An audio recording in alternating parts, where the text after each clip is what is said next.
Animal Kingdom. જ્યારે તમે આસપાસ જુઓ તો તમે વિવિધ પ્રાણીઓની જુદી જુદી રચના અને સ્વરૂપોને નિરીક્ષણ કરો છો. હાલના તબક્કે પ્રાણીઓને લાખો ઉપરાંત જાતિઓ ઓળખાયેલી એટલે કે વર્ણવિત છે. તેમના વર્ગીકરણ માટેની જરૂરિયાત બધી રીતે મહત્વની બને છે. વર્ગીકરણ એટલે કે ક્લાસિફિકેશન એ નવી ઓળખાયેલી જાતિઓને યોગ્ય સ્થાને મૂકવામાં પણ મદદરૂપ છે. વર્ગીકરણના આધારો. Basis of classification.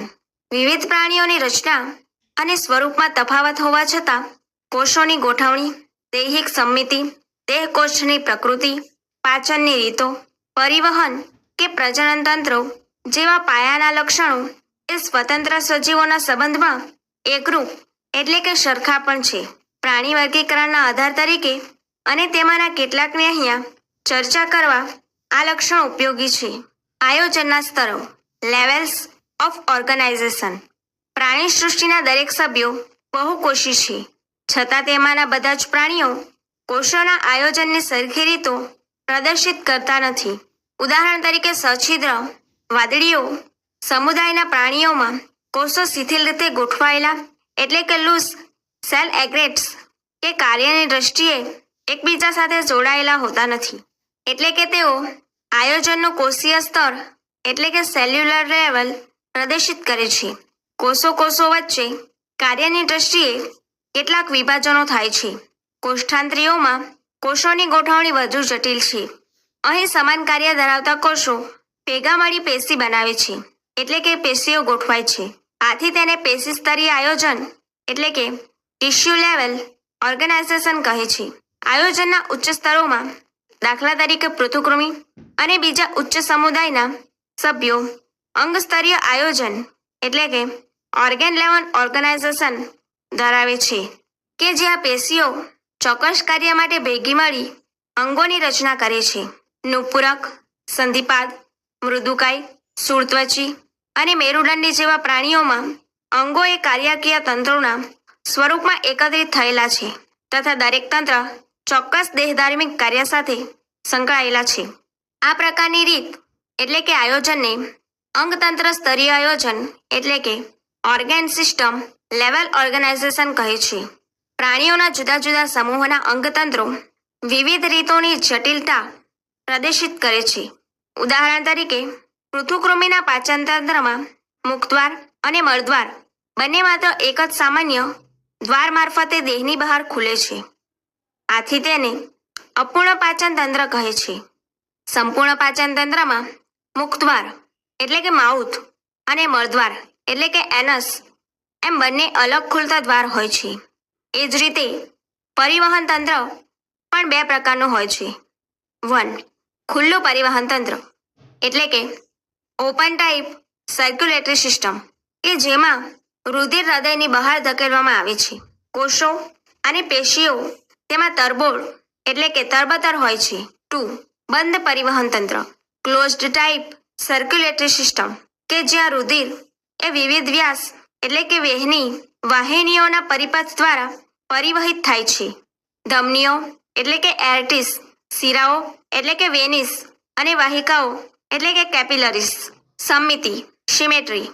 પ્રાણીઓને તેમની સમમિતિને આધારે વર્ગીકૃત કરી શકાય છે. વાદળી મુખ્યત્વે અસમમિતીય એટલે કે અસિમેટ્રિકલ હોય છે. એટલે કે જો મધ્ય અક્ષમાંથી પસાર થતી ધરી એટલે કે પ્લેન પ્રાણીને સરખા ભાગોમાં વિભાજિત ન કરે તો તેને અસિમિતિ કહે છે. જ્યારે પ્રાણી શરીરના મધ્ય અક્ષમાંથી પસાર થતી ધરી સજીવને બે ભાગોમાં વિભાજિત કરે તેને અરિયસમિતિ એટલે કે રેડિયલ સિમેટ્રી કહે છે. કોષ્ઠાંત્રી, કંકતધરો એટલે કે ટીનોફોરા અને શૂળત્વચીઓ વગેરે સમિતિનો આ પ્રકાર ધરાવે છે. નુપુરક અને સંધિપાદ વગેરે સમુદાયના પ્રાણીઓ કે જ્યાં પ્રાણી શરીરને મધ્ય અક્ષ પર કોઈ એક જ ધરીથી એટલે કે અક્ષથી બે સરખા ડાબા અને જમણા ભાગમાં વિભાજિત કરાય તો તેવી સમિતિ દ્વિપાર્શ્વ સમિતિ એટલે કે બિલેટરલ સિમેટ્રી કહે છે. દ્વિગર્ભસ્તરીય અને ત્રિગર્ભસ્તરીય આયોજન ડાયપ્લોબ્લાસ્ટિક એન્ડ ટ્રાયપ્લોબ્લાસ્ટિક ઓર્ગેનાઇઝેશન. પ્રાણીઓ કે જેમાં બે ગર્ભીય સ્તરો એટલે કે એમ્બ્રિયોનિક લેયર્સમાં ગોઠવાય છે. બહારનું બાહ્ય ગર્ભસ્તર એક્ટોડર્મ અને અંદરનું અંધગર્ભસ્તર એન્ડોડર્મ. તેમને દ્વિગર્ભસ્તરીય પ્રાણીઓ કહે છે.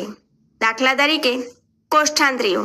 બાહ્ય ગર્ભસ્તર અને અંતઃગર્ભસ્તર વચ્ચે અવિભેદિત સ્તર તરીકે મધ્ય શ્લેષ્મ સ્તર એટલે કે મેસોજેલિયા આવેલું હોય છે. જે પ્રાણીઓમાં વિકાસ પામતો ભ્રૂણ એ બાહ્ય ગર્ભસ્તર અને અંતઃગર્ભસ્તર વચ્ચે ત્રીજું ગર્ભસ્તર જર્મિનિયોલેયર મધ્ય ગર્ભસ્તર મેસોડર્મ ધરાવે તો તેવા પ્રાણીઓને ત્રિગર્ભસ્તરી એટલે કે ટ્રાયપ્લોબ્લાસ્ટિક પ્રાણીઓ કહે છે. પૃથુકૃમિથી મેરુદંડી. દેહકોષ્ઠ સેલોમ. શરીર દિવાલ અને પાચન નળી એટલે કે ગટ વચ્ચે અવકાશની હાજરી કે ગેરહાજરી વર્ગીકરણમાં ખૂબ જ મહત્વની છે. દૈહિક અવકાશ કે જેનું અસ્તર મધ્ય ગર્ભસ્તરનું હોય છે તેને દેહકોષ્ઠ એટલે કે સેલોમ કહે છે. જે પ્રાણીઓ દેહકોષ્ઠ ધરાવે તેને દેહકોષ્ઠી એટલે કે સેલોમેટ પ્રાણીઓ કહે છે. દાખલા તરીકે નુપુરક, મૃદુકાય, સંધિપાદ, શૂળત્વચી, સામી મેરુદંડી અને મેરુદંડી પ્રાણીઓ. કેટલાક પ્રાણીઓમાં દૈહિક અવકાશની ફરતે મધ્ય ગર્ભસ્તરનું અસ્તર એટલે કે આવરણ હોતું નથી, પરંતુ બાહ્ય ગર્ભસ્તર અને અંતઃગર્ભસ્તર વચ્ચે મધ્ય ગર્ભસ્તરમાં છૂટી છવાઈ કોથળીઓ એટલે કે પુટિકાઓ આવેલ હોય છે. તેને કૂટ દેહકોષ્ઠ અને પ્રાણીઓને કૂટ દેહકોષ્ઠી એટલે કે સ્યુડોસેલેમેટ્સ કહે છે. દાખલા તરીકે સૂત્રકૃમિ. પ્રાણીઓ કે જેમાં દૈહિક અવકાશ એટલે કે દેહકોષ્ઠ ગેરહાજર હોય તો તેને અદેહકોષ્ઠી એટલે કે અસેલોમેટ્સ કહે છે. દાખલા તરીકે પૃથુકૃમિ. ખંડતા સેગમેન્ટેશન ખંડન. કેટલાક પ્રાણીઓમાં શરીર લગભગ કેટલાક અંગોના ક્રમિક પુનરાવર્તન સાથે બહારથી અને અંદરથી એમ બે સરખા ખંડોમાં વિભાજિત હોય છે. ઉદાહરણ તરીકે અળસિયામાં શરીર આ પ્રકારની રચના દર્શાવે છે. તેને સમખંડીય ખંડતા એટલે કે મેટામેરિક સેગમેન્ટેશન કહે છે અને આ ઘટના સમખંડતા એટલે કે મેટામેરિઝમ તરીકે ઓળખાય છે. મેરુદંડ નોટોકોર્ડ. કેટલાક પ્રાણીઓમાં મેરુદંડ એ ભ્રૂણ વિકાસ દરમિયાન પૃષ્ઠ બાજુએ મધ્ય ગર્ભસ્તરમાંથી ઉદ્ભવતી દંડ જેવી રચના એટલે કે રોડ લાઇક સ્ટ્રક્ચર છે. મેરુદંડ ધરાવતા પ્રાણીઓને મેરુદંડી એટલે કે કોરોડેટ પ્રાણીઓ કહે છે અને એવા પ્રાણીઓ કે જેઓમાં મેરુદંડ આવેલ નથી તેને અમેરુદંડી એટલે કે નોન કોર્ડેટ પ્રાણીઓ કહે છે. દાખલા તરીકે સછિદ્રથી શૂળત્વચી. એનિમલ્સ. સામાન્ય મૂળભૂત લક્ષણોને આધારે પ્રાણી સૃષ્ટિનું વિસ્તૃત વર્ગીકરણ તેમના પ્રલેખિત વિવિધ સમુદાયોની મહત્વની લાક્ષણિકતાઓ નીચે પ્રમાણે વર્ણવેલ છે. સૃષ્ટિ પ્રાણી બહુકોષીય. આયોજનના સ્તર કોષીય સ્તર, પેશીતંત્ર, અંગતંત્ર. સંમિતિ અસંમિતિ, અર્ય, દ્વિપાર્શ્વ. દૈહિક અવકાશ કે દેહકોષ્ઠ, દેહકોષ્ઠ વગરના અદેહકોષ્ઠી, દેહકોષ્ઠ વગરના અદેહકોષ્ઠી, આભાસી દેહકોષ્ઠયુક્ત કૂટ દેહકોષ્ઠી, સત્ય દેહકોષ્ઠયુક્ત દેહકોષ્ઠી. સમુદાય સછિદ્ર, કોષ્ઠાંત્રી, દશંકો. નુપુરક, સંધિપાદ, મૃદુકાય, શ્રુત્વચી, સામી મેરુદંડી, મેરુદંડી. સમુદાય સછિદ્ર પોરીફેરા. આ સમુદાયના સભ્યો સામાન્યતઃ વાદળીઓ તરીકે ઓળખાય છે. તેઓ સામાન્ય રીતે દરિયાઈ, મરીન, ખારા પાણીના અને મુખ્યત્વે અસંમિતીય પ્રાણીઓ છે. તે આદિ બહુકોષીય અને કોષીય આયોજન ધરાવતા પ્રાણીઓ છે. વાદળીઓ જલવહન કે નલિકા તંત્ર, વોટર ટ્રાન્સપોર્ટ ઓર કેનલ સિસ્ટમ ધરાવે છે. પાણી શરીર દિવાલમાં રહેલા સૂક્ષ્મ છિદ્રો અસ્ટિયા દ્વારા છિદ્રિષ્ટ ગુહા સ્પોન્જોકોએલ નામની મધ્યસ્થ ગુહામાં પ્રવેશ પામે છે અને તેમાંથી તે ઓસ્કુલમ દ્વારા બહાર નિકાલ પામે છે. જલ પ્રવાહનો આ માર્ગ ખોરાક એકત્રિત કરવામાં, શ્વસન વાયુઓની આપલે કરવામાં અને નકામા પદાર્થોનો નિકાલ કરવામાં મદદરૂપ છે. છિદ્રિષ્ટ ગુહા અને નલિકા તંત્રનું અસ્તર કોલર કોષો કોનોસાઇટ્સનું બનેલું છે. પાચન અંતઃકોશીય છે. શરીર એ દઢાઓ સ્પિક્યુલસ કે સ્પોન્જિનના રેસાઓના બનેલા અંતઃકંકાલ દ્વારા આધાર પામે છે. લિંગભેદ જોવા મળતો નથી. ઉભયલિંગી એટલે કે અંડકોષો અને શુક્રકોષો એક જ પ્રાણી દ્વારા ઉત્પન્ન થાય છે. વાદળીઓ અવખંડન દ્વારા અલિંગી પ્રજનન અને જન્યુઓના નિર્માણ દ્વારા લિંગી પ્રજનન કરે છે. અંતઃફલન અને ડિંભ્યાવસ્થા લવર સ્ટેજ ધરાવતો પરોક્ષ વિકાસ કે જે બાહ્યક રીતે પુખ્ત પ્રાણીથી જુદો છે. ઉદાહરણો સાયકોન, સાયફા, સ્પોન્જિલા મીઠા જળની વાદળી અને યુપન્જિયા સ્નાન વાદળી. સમુદાય કોષથાંત્રી દસંગો કોલેન્ટેરાટા કેન્દ્રિયા. તેઓ જલજ, મુખ્યત્વે દરિયાઈ, સ્થાયી કે મુક્ત રીતે તરતા અર્ય સમમિતિ ધરાવતા પ્રાણીઓ છે. દસંગ નામ એ સૂત્રાંગો ટેન્ટેકલ્સ અને શરીર પર રહેલી ડંખિકાઓ કિન્ડોબ્લાસ્ટ અને ડંખ કોષો કિડોડાઇટ્સ, ડંખસ્ફુટ, સ્ટિંગિંગ કેપ્સ્યુલ કે સૂત્રાંગ કોષો નેમેટોસાઇટ્સ ધરાવતી રચનામાંથી ઉદ્ભવેલ હોય છે. સૂત્રાંગોનો આધાર સાથે જકળાઈ રહેવા માટે સંરક્ષણ, પ્રતિકાર અને ભક્ષકને પકડવા માટે ઉપયોગ કરે છે. દશંકો કોષ્ઠાંત્રીઓ પેશીસ્તરીય આયોજન દાખવે છે અને દ્વિગર્ભસ્તરીય છે. તેઓ મધ્યમાં એક જ છેડેથી ખુલતા અધોમુખ હાઇપોસ્ટોમ સાથેની આંતરપરિવહન ગુહા ગેસ્ટ્રોવેસ્ક્યુલર કેવિટી કોષ્ઠાંત્ર ગુહા ધરાવે છે. પાચન બહિકોષીય અને અંતઃકોષીય છે. કેટલાક દશંકો જેવા કે પરવાળા કોરલ્સ કેલ્શિયમ કાર્બોનેટનું સંગઠિત અંતઃકંકાલ ધરાવે છે.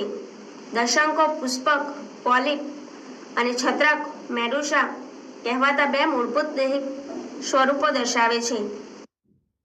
પહેલું પુષ્પક સ્થાયી અને નળાકાર સ્વરૂપ હાઇડ્રા, જળવ્યાર, સમુદ્રફૂલ, એડેમ્સિયા વગેરે જેવા પ્રાણીઓમાં, જ્યારે બીજું છત્રક એ છત્રી આકારનું અને મુક્ત રીતે તરતું સ્વરૂપ જેલીફિશ, યુરેલિયા જેવા પ્રાણીઓમાં જોવા મળે છે. એવા દશંકો કે જેઓ બંને સ્વરૂપોમાં અસ્તિત્વ છે તેઓ એકાંતરજનન, સમ-એકાંતરણ કે અનુજનન મેટાજિનેસિસ દર્શાવે છે. એટલે કે પુષ્પકો દ્વારા અલિંગી રીતે છત્રકોની ઉત્પત્તિ અને છત્રકો દ્વારા લિંગી રીતે પુષ્પકોની ઉત્પત્તિ કરે છે. દાખલા તરીકે ઓબેલિયા. ઉદાહરણો ફિરંગી મનવાર, Physalia, Portuguese man of war, સમુદ્રફૂલ, Adamsia, sea anemone, Gorgonia, sea pen અને મિન્ડ્રીના બ્રેન કોલર. સમુદાય કંકતધરા સેટેનોફોરા. કંકતધારી પ્રાણીઓ સામાન્ય રીતે સમુદ્ર અખરોટ સી વોલનટ્સ કે કંકત જેલી કોમ્બ જેલીસ તરીકે ઓળખાય છે, જે સંપૂર્ણ દરિયાઈ અર્ય સમમિતિ દ્વિગર્ભસ્તરીય અને પેશીસ્તરીય આયોજન ધરાવતા સજીવો છે.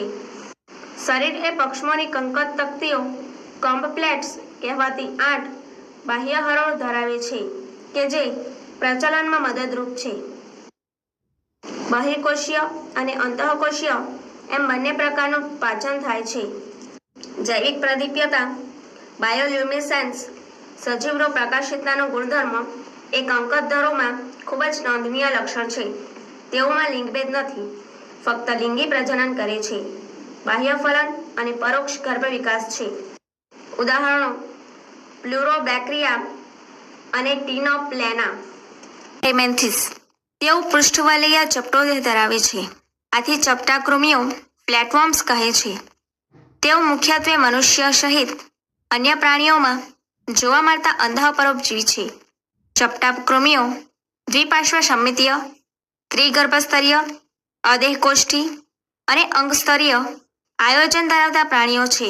તેમના પરોપજીવી સ્વરૂપોમાં અંકુશો, હુક્સ અને ચૂષકો સુકર્સ આવેલા છે.